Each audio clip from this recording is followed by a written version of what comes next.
President Trump is visiting the Mideast. Why is he ignoring Israel?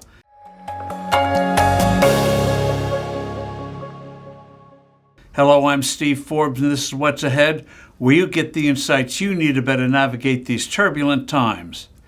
President Trump is making a 4-day visit to the Middle East.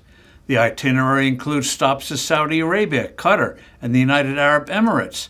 He may also stop in Istanbul, Turkey, where Ukrainian President Zelensky and Russian despot Vladimir Putin are supposed to meet tomorrow for talks over ending that war.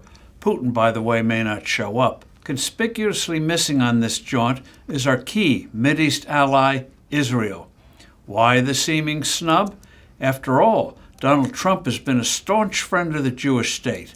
In his first term, he moved the U.S. embassy to Jerusalem, which foreign policy mavens had fiercely resisted ever since the Six-Day War in 1967. Other acts included the remarkable Abraham Accords, which normalized relations between Israel and several Arab states. Recently, relations might have taken a cooler turn. Trump administration officials negotiated the release of the last American hostage held by Hamas, without pressuring Hamas to release more of the remaining hostages. Israel was not spared the full brunt of President Trump's tariffs, even though Jerusalem was willing to get rid of their duties on American imports.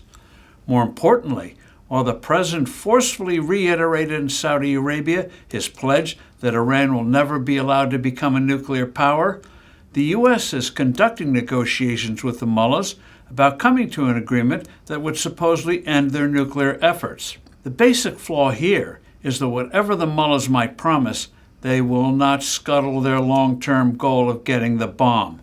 Period. They see it as their ultimate survival insurance. They saw what happened to the regime in Libya when it agreed to the kind of intrusive dismantling procedures for its nuclear facilities that the U.S. wants for Iran. They saw what has befallen Ukraine when it agreed years ago to give up the nuclear weapons it inherited on its soil when the Soviet Union collapsed. Iran will also resist demands that it curb its ballistic missile efforts. Any concessions here will be made with the mullahs' fingers crossed. The regime may promise to cease supporting, or at least reducing, Tehran's vast terrorist network that includes Hamas, Hezbollah, the Houthis, and numerous other groups. But again, such vows will ultimately be hollow. What has happened with the Houthis raises Israeli concerns. After 7 weeks of fierce U.S. attacks against these terrorist pirates, who had been effectively allowed to attack U.S. and international shipping with virtual impunity, Washington and the Houthis reached a truce. But the Houthis did not promise to not attack Israel. The sad, blunt truth is that negotiating with the mullahs is a waste of time. It plays into their hands of hoping to fend off airstrikes or a Libyan-like dismantlement program. Any deal that is reached won't be worth the paper it's printed on.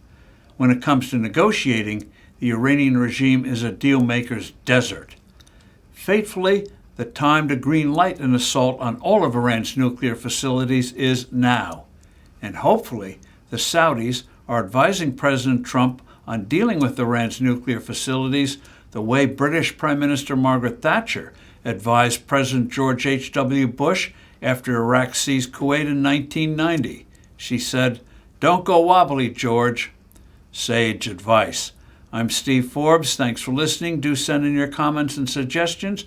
I look forward to being with you soon again.